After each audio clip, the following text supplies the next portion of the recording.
I'm guessing that you don't want your taxes raised, right? I don't know about you, but I hate paying taxes. Like everybody else, I want the benefits of public services, but I don't enjoy footing the bill. So I am committed to keeping our collective overhead down, and I know we need to make infrastructure investments so that our township can remain healthy and effective in the delivery of services, but we need to be smart about how we invest the township's money, our money, and make sure that as a community, we're getting the best possible return on investment. Now, I just had a conversation with a gentleman over on Washington Avenue the other day, and he said that while he was a Republican, he would be voting for me in the election because of his disappointment and his dissatisfaction with the work that Jimmy McGarity has been doing as commissioner. But he did confront me on the issue of taxes. I've never met a Democrat who didn't want to raise taxes, he said to me. My response to him and to you is that Democrat is a description of me that falls pretty far below a whole list of other descriptions in terms of priority. I'm a resident of Haverford Township. Any taxes you're paying, I'm paying. And when I tell you I hate paying taxes, you can simply ask my wife about the colorful language that comes out when I'm filling any kind of tax paperwork out. I've been your neighbor for over 20 years. I'm a local small business owner. I'm a psychologist. I'm a concerned citizen. And I'm a person who believes in public service. And yes, I'm a Democrat, but one who believes strongly that parties do more harm than good. We have situations that require borrowing money now to fix infrastructure. Our library is in a building that was built in 1926. Our police station's in a building that's even older than that. Our roads need constant repair and upkeep, and we have to take care of the recreational facilities that enhance the health and well-being of all of our residents. These all require thoughtful investment and development to keep our township running effectively and efficiently. But they come at a great cost, and the township is now borrowing a lot of money.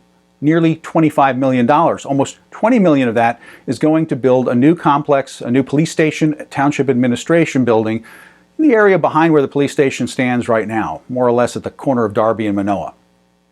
The remaining $5.5 million is going to renovate the library in its current location, where it's going to continue to have major issues around parking. Seems to me we could have stayed with one of the alternative plans that was on the table, and in that version, the complex at Darby and Manoa would have housed all three: police station, township administration, and a brand new state-of-the-art library with ample parking for everybody. Now tomorrow, I'm going to share with you why I believe that this recent borrowing and spending is evidence of poor planning on the part of our township and a failure to build consensus on the part of our Ward 7 commissioner.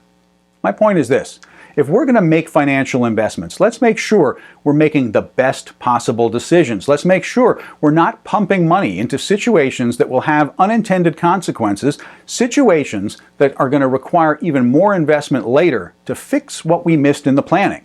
And let's be planning for the long term so that we're setting aside funds for projects we know need to happen in the future and not borrowing money at the last minute that now we're going to have to pay back for years and may require tax increases just to carry the debt. Now, I'm not just losing sleep about the amount of money the township has decided to borrow.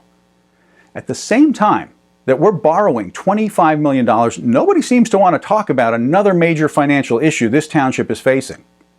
In January 2015, the Auditor General of Pennsylvania placed Haverford Township on a list of 562 municipalities whose pension plans are distressed and seriously underfunded. Haverford Township was in the top 25 townships with the largest dollar amounts of underfunding. We owe our pension plan over $19 million. Now, I know pension plans are not exciting to talk about, but you got to understand we're locked in by contract to pay that money. And with each passing month, the amount grows bigger because what's not in the pension plan can't benefit from being invested to generate the money that grows a pension plan. This issue is a ticking time bomb that's going to leave us all wondering why our taxes suddenly get raised by major amounts in the coming years. We've been set up to pay this hidden debt, and our current Ward 7 commissioner has both failed to inform us about it and failed to generate consensus on the Board of Commissioners to deal with it rather than kick the can down the road, creating a bigger and bigger problem that's going to cost more money later to fix. When's the last time Jimmy McGarity held a town hall meeting with the residents of the 7th Ward to discuss how our investments and how our failure to invest in the pension plans we agreed to pay into are going to impact our future taxes? The answer is never. Why has our commissioner failed to do something as basic as set up a Ward 7 Facebook page where we could all be commenting on how important issues are impacting our lives here in Haverford Township? I'll have more to share with you in a couple of days about the major communication failures we've had and what we can do about it. But you and I both know there are a lot of residents in the 7th Ward right now who struggle to pay the taxes they owe every year. I don't want my taxes going up, and I feel like we've been set up by these planning failures and that we've been left now with these very large bills to pay. I'd like to hear from our current Ward 7 Commissioner why he never consulted the people of the 7th Ward about these issues. And what plan did he have in mind when he helped dig this huge financial hole that we're in? We can't solve problems that we're not openly, honestly, and transparently discussing as a community. We can't make smart investments when we don't know what we already have to pay back. Think about your own family. If you and your spouse are planning a great vacation this year, but one of you has been borrowing money on credit cards or your home equity line, you think you've got one budget to work with when in reality the money was already spent. We're $19.3 million short on the pension plan projections, and that's money that is locked into contracts for the pensions that we promised our police officers and our other public employees. Borrowing $25 million, that already takes a deep breath. But when you realize it's more like $44 million, $4 million more than the entire budget for all of Haverford Township, you realize we might be heading for some trouble. Elect me to the Board of Commissioners on November 3rd, and I will be asking these questions. I don't like paying taxes, and I don't like being put in a situation where taxes are going to have to go up because we failed to look at all of the numbers when making major investment decisions. I'm guessing you don't want your taxes going up any more than I do. And when I'm your commissioner, I'm going to make sure that you are fully informed about who is doing what and why in this township.